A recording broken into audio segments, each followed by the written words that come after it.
Before I start, if you are new here, I want to ask you to subscribe. The stories I tell are not made up. They are real. They are rough. And they may change how you look at trust, marriage, and the people you think you know. My name is Daniel Reed. I am 52 years old. I am the kind of man who spent most of his life doing simple, steady things. I went to work, came home, paid the bills, raised my kids, and tried every day to be the kind of husband a woman could depend on. I was never dramatic. I was never the loud one in a room. I did not storm into places demanding everyone listen to me. I did not shout or throw fits. My belief was always this: you do not need to be loud to be strong. You do not need to make a scene to have strength. Sometimes real strength is just staying on your feet, day after day, even when life is not kind. My wife, Claire, used to say she liked that about me. She said I was calm. She said I was stable. She said I was the rock of the family. Maybe she meant that once. Maybe she only thought she did. Maybe she liked that I was steady until the day she did not. We had been married for 19 years. We had known each other for 22 years. We had 2 children together. Our son Ethan is 14. He's growing fast. These days he can look me right in the eyes without tilting his head back. He is still young, but I can already see the man he will become. Our daughter Lily is 10. She still makes small pictures for me and leaves them on my desk before school. Sometimes she draws our family. Sometimes she draws hearts or animals. Little pieces of love on notebook paper. Our life was not perfect. We had normal problems. We had bills. We had tired days. We had small arguments about chores and schedules. It was our life, our home, our family. I truly believe we were doing all right. Not a fairy tale, but solid. Good enough. This story is not about that life. This story is about how it broke in one night. It started on a Wednesday morning. It should have been an ordinary, easy day. I was in the kitchen making breakfast. Toast popping up. Coffee brewing. Cereal on the table. Backpacks lay open on the chairs, half-packed. Ethan sat at the table staring at his phone like it held the secrets of the universe. Lily poked at her cereal, trying to decide if she felt like eating or just playing with the spoon. I reminded Ethan again to wear socks that actually matched. I said it for the 10th time that week. He rolled his eyes the way teenagers do, but he did it. Claire was not home. She had been gone for 3 days on a work trip to Denver. She worked in corporate training. She liked the whole business travel life. She liked flying out, staying in nice hotels, walking through big lobbies with her work badge around her neck. She liked room service salads and professional meetings and the feeling of being an important woman on the move. Usually, when she traveled, she kept in touch. At least once every day, she would call or video chat with the kids. She liked to send pictures of her meals or the hotel room or the view from the conference center. But this trip was different. This week, there had been almost nothing from her. A few short replies. Some late answers. One missed call at 1:13 in the morning that she never explained. I had woken up, seen the missed call, tried to call her back, and gotten nothing. No follow-up. No apology. I told myself she was just busy. Conferences can be loud and stressful. Long days, crowded rooms, small talk, late nights, and early mornings. I told myself not to overthink it. But every time I looked at my phone and saw no new message from her, something sharp pressed into my chest. A quiet warning I kept trying to ignore. That Wednesday morning, while Ethan scrolled and Lily stirred her cereal without eating it, an idea came into my head so suddenly that I spoke it out loud without planning to. What if we go surprise Mom this weekend? Lily lifted her head like I had just told her she could open presents early. Her whole face lit up. Really, we can go to her hotel. Her voice was full of excitement. She almost glowed. Even Ethan stopped scrolling for once. He looked up and gave a small nod. That would be cool, he said.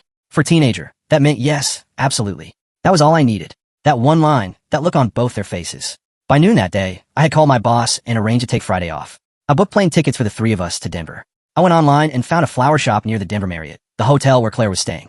I asked them to prepare a bouquet for us to pick up on Friday. Lily insisted that we get daisies. She said they were happy flowers. I did not argue.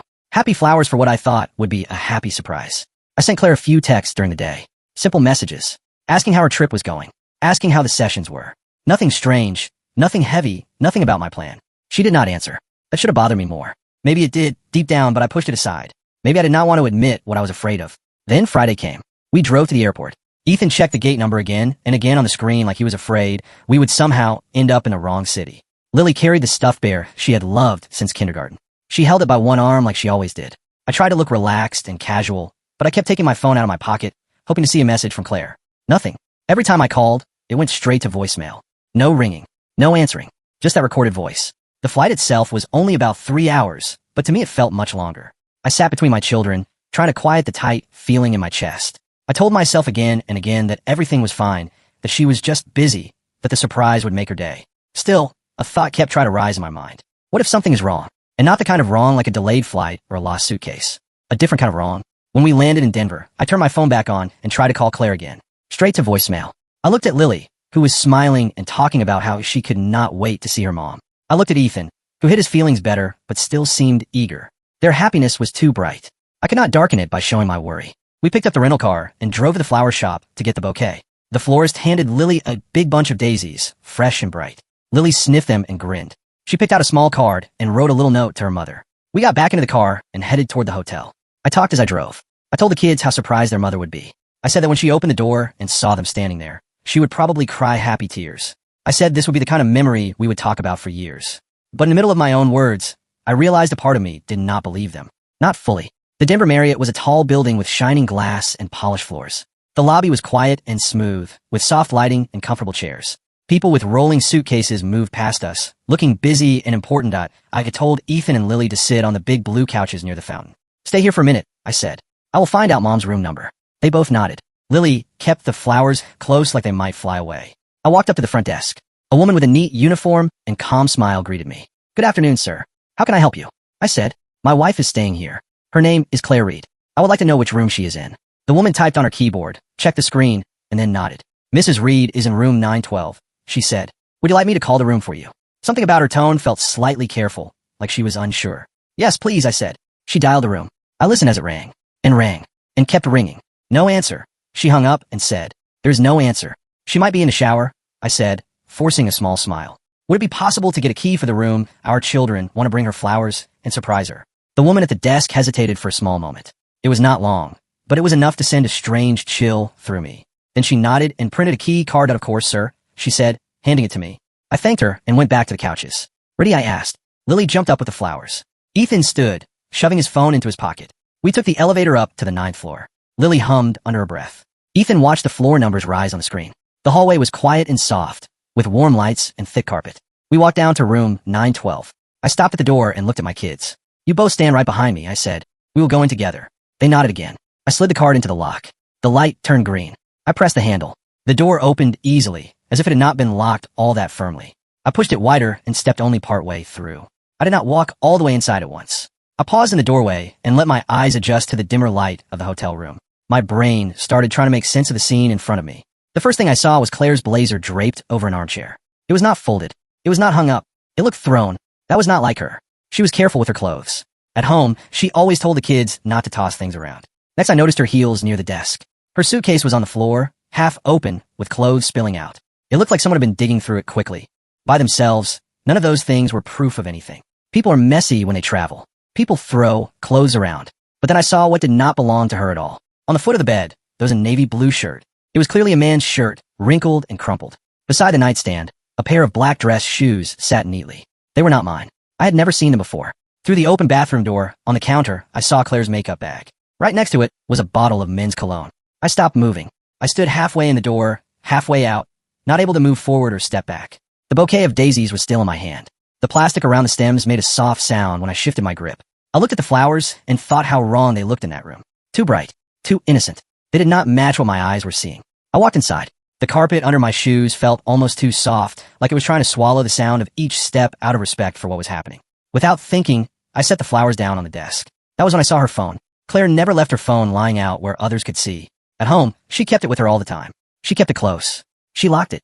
She put it face down, but now it was sitting right there on the desk. The screen was on. It was unlocked. A message was still open on the screen. If your husband calls, ignore. I will keep you late. There was a little winking face after the words. I stared at it. I did not blink. I did not take a breath. My hand stayed steady. I looked at the words. I looked at the time they were sent. I took in the meaning behind that small line and that small emoji. The calm cruelty of it. In my ears, I could hear my own heartbeat.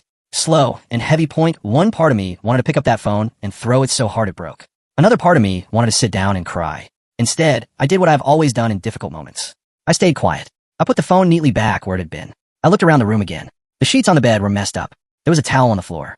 2 coffee cups on the counter. 2 hotel key cards sitting side by side near the television. At that point, nothing needed to be explained to me with words. The room itself was shouting the truth. That was when I heard voices in the hallway outside the door. They sounded muffled at first. Then they became clearer. The latch on the door began to move. By instinct, I stepped away from the doorway and turned my body slightly toward the window. I did not hide, but I moved so I was not right in front of the opening. The door swung open. Claire walked in. She was wearing only a white towel around her body. Her hair was wet. Her skin was still flush from the shower, pink and warm. She was laughing at something, a free, light laugh, the kind I had not heard from her in a long time. Then she saw me standing there. The sound stopped at once. Her smile vanished. The color left her face. Daniel, she said quietly, grabbing the towel tighter with one hand. Behind her, a man stepped into the room. He also had a towel wrapped around his waist. He was using another towel to dry his hair. As soon as he saw me, he froze, blinking like he had walked into the wrong movie. Claire did not fall on the floor. She did not scream. She did not start begging for forgiveness the way you might imagine. Instead, she went straight into anger and defense. Why did you not call first, she snapped. Her voice sounded annoyed, like I was the one in the wrong. Like I had interrupted something normal. In that moment, something inside me became very clear and sharp. I did not answer her question. I did not look long at the man behind her. I did not raise my voice. I did not say any curse words. I reached for the bouquet on the desk, picked it up, and stepped away from the door. Kids, I called down the hallway in a calm voice. Come and say hello to your mother. Claire's eyes grew wide with fear. Daniel, no. Do not do that, she said. But it was already too late. Ethan reached the doorway first.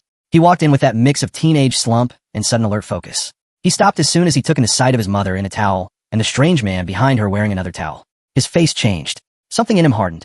No boy of 14 should have to learn this lesson that way. Lily hurried right past him, excited, not noticing the tension at first. Her small backpack bounced against her back. She was holding the card she had made on the plane. Mommy, she said, lifting a few of the daisies from the bouquet. We came to surprise you. Claire looked like someone had just pushed a knife into her. The man in the towel took a small step back, like he wanted to disappear into the wall. I watched Claire's expression twist and change. Shock, shame, guilt, and underneath it all, something I knew very well. Fear. Lily, sweetheart, Claire said, trying to form a smile that did not reach her eyes. I did not know you were coming. Why did your dad not? I put the bouquet fully into her hands. He sent you a message, I said in a quiet voice. Maybe you should hide it from your daughter. Claire's breath shook. She looked at the phone on the desk. Then she looked at Ethan's face. Then at Lily's wide, trusting eyes. For the first time in a long time, she had no answer. The silence in that room was heavy. It pressed on all of us. I bent down and zipped Lily's backpack. Kids, I said, get your things. The man in the towel tried again to speak. Look, this is awkward, he started. I did not know she was. I lifted my hand without even turning my head toward him. Do not, I said. He went quiet immediately. Ethan folded his arms tightly across his chest. Lily looked from face to face, confused. Claire was no longer able to keep her careful, controlled look. Her eyes filled with tears. Her voice shook. But still, no tears fell yet. She held him back in front of kids. Daniel, please, she said softly. Let me explain. No, I replied. Not here. My voice was calm, almost flat. The exact opposite of what she probably expected. Get dressed, I said. We'll talk downstairs. She nodded slowly and stepped back into the room with the man, pulling the door mostly closed. I took my children to the elevator. Lily still clutched a single flower. Ethan walked stiffly beside me, holding himself together by pure effort. When the elevator doors opened into the lobby, I thought we would step into empty space and quiet air. We did not. We stepped into another shock. Standing near the front desk were Claire's parents. They had bags in their hands and coats over their arms. They were here too. They had come to surprise her as well, because of a message I had sent them earlier that day before everything fell apart. I had thought it would be a nice family reunion. Her father turned and smiled when he saw us. Daniel, there you are, he said. We wanted to. Then he saw Ethan's tight face. Then he saw the flowers in Lily's hands. Then he saw my expression. And then he looked toward the second elevator and saw Claire walking out of it. Her hair was still damp. Her makeup was smudged. Behind her, half hidden, was the man from the room. Her father did not need anyone to explain that in 1 second. He understood the whole situation. He looked at his daughter with a kind of deep disappointment that seemed to make him look older right away, like the moment itself added 10 years to his face. Rebecca, he said quietly to her. That is the man you thought was worth losing your family for. Claire's mother lifted her hand to her mouth. Her eyes filled with tears. Claire closed her eyes. In that moment, I knew that nothing she could say now would change what she had done. Not her reasons. Not her tears. Not her apologies. I put a hand on Ethan's shoulder and guided Lily with the other. We walked past them all. I said only one sentence as we moved toward the doors. We are going home. We left the hotel in a silence that felt heavy and solid, as if the air itself weighed more than it should. Outside, the evening air was cold and sharp. It felt cleaner than the thick, messy feeling of that room and that lobby. I carried Lily in my arms. She was tired and confused. She started to ask why her mom had looked so scared, but halfway through the question, she fell asleep against my shoulder, still holding her stuffed bear. Ethan walked next to me with his jaw clenched and his hands shoved deep into his hoodie pockets. He tried to look grown, but the tightness in his face told me how much it hurt. I did not turn around. I did not look back at the hotel entrance. I did not want to see Claire chasing after us, or crying, or trying to explain. I did not want to watch her panic, now that the cost of her choices had shown up. We reached the rental car. I gently put Lily into her seat, buckled her in, and made sure her bear was tucked beside her. I handed Ethan his belt without saying a word. He clicked it in place and stared out the window. I started the engine. I did not turn on music. I did not put on the radio. The only sounds were the low hum of the car and the soft breathing of my children. Halfway back to the airport, Ethan finally spoke. Dad, he said quietly, are we going home? Yes, I answered. Right now. Yes. Right now. He swallowed hard and kept looking at the passing lights outside his window. Do we have to come back for her? He asked. That question hit me harder than anything else that night. No, I said. We do not. In a rearview mirror, I could see Lily asleep, her bear under her chin, one small hand still loosely holding a crushed daisy from the bouquet. The sight nearly broke me. At the airport, we went to the counter to change our tickets. The agent asked if our trip had been cut short. Yes, I said. She asked if everything was all right. I did not answer that question. I just nodded and let her do her job. Not every story is meant to be told in short form at a check-in desk. We got on a late flight home. Lily slept almost the whole time with her head resting on my arm. Ethan did not sleep at all. He wore earbuds, but did not play any music. He just stared at the dark space in front of him. I did not close my eyes either. I knew if I did, I would see the hotel room again. Claire turning and seeing me. The man behind her. My kids in the doorway, holding flowers for their mother, while another man's shirt lay on the bed. When we landed back in our home city, the sky was just starting to grow pale with morning light. I carried Lily to the car again and put her gently in her seat. I loaded our bags and closed the trunk. We drove home through quiet streets. Our house looked the same as always when we pulled into the driveway. We walked inside. Everything was exactly where it had been. The furniture, the pictures on the wall, the shoes by the door, the coat on the back of a chair. It all looked normal, but it did not feel normal. While I made breakfast, Lily woke up on the couch and came into the kitchen, rubbing her eyes. Daddy, where's Mommy? She asked. I stopped for a moment. It was only a second, but she noticed. Mommy has to finish her work trip, I said gently. She will come home later. It was not a full lie. She did still have to come back from Denver. But it was the last time I let myself soften the truth. After breakfast, I told Ethan to take a shower. Lily curled up on the couch and turned on cartoons.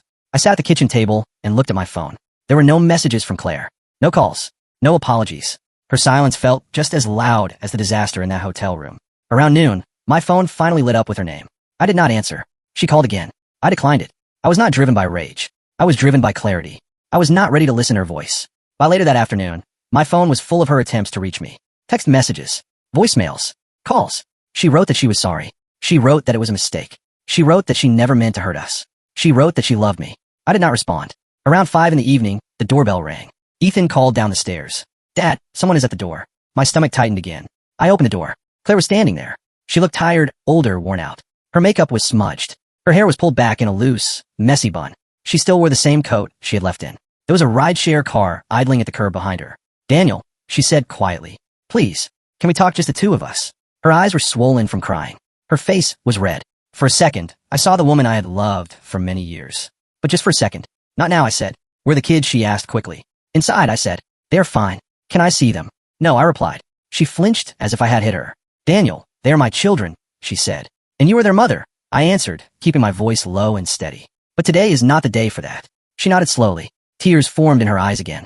I made a mistake, she said. A stupid, unforgivable mistake. But please do not shut me out. I did not yell at her. I did not insult her. Claire, I said. I did not shut you out. You walked out on us long before you ever packed your suitcase. She put her hand over her mouth and cried a little harder. Please, she whispered. Please let me talk to you. Please let me explain everything. Tomorrow, I said. Not today. She nodded again, shoulders slumped. Then she turned and went back to the car. That night, Ethan came into the living room and sat down next to me. Is she coming back? He asked. She'll come back to town, I said. But things are changing. Are you guys getting divorced? He asked. His voice was steady. Mine almost was not. Maybe, I said honestly. We will figure it out. He pulled his knees up and leaned against me just a little. It was the smallest show of closeness I had felt from him in a long time. I do not want to live with her if she is with that guy, he muttered. You will not, I said. I promise. The next day, Claire and I sat at the kitchen table across from each other. No children, no television, no noise, just the two of us. She tried to explain. She said she had been lonely. She said it just happened. She said it was a moment of weakness. She said it was a mistake. But I knew that this was not about one moment. This was about many choices. Secret messages. Hidden calls. Meeting behind my back. After a long time, she finally said she was sorry. I am sorry, she said, voice breaking. I know that sorry is not enough, but I am so sorry, Daniel. I nodded. I know, I said, but that does not fix it. And she finally broke down. She cried for real. Her shoulders shook. Tears ran down her face. She covered her eyes with her hands. I sat there and did not reach for her. Not because I want to hurt her, but because for years I had carried the emotional weight of our marriage alone. That day I stopped. I told her I would be filing for divorce. She did not argue. She did not scream. She did not threaten. She just nodded slowly, like she already knew it was the only path left. In the weeks that followed, the legal steps began. Papers were written. Papers were signed. Arrangements were made. Ethan stayed with me. He was clear about where he wanted to live. At first, Lily spent some time with each of us. She asked a lot of questions in the beginning. When is Mommy coming? Is Mommy still at the hotel? Why are you and Mommy mad? Bit by bit, her questions changed. After a while, she cared more about things like, When can we bake cookies again? Can we paint my room a new color?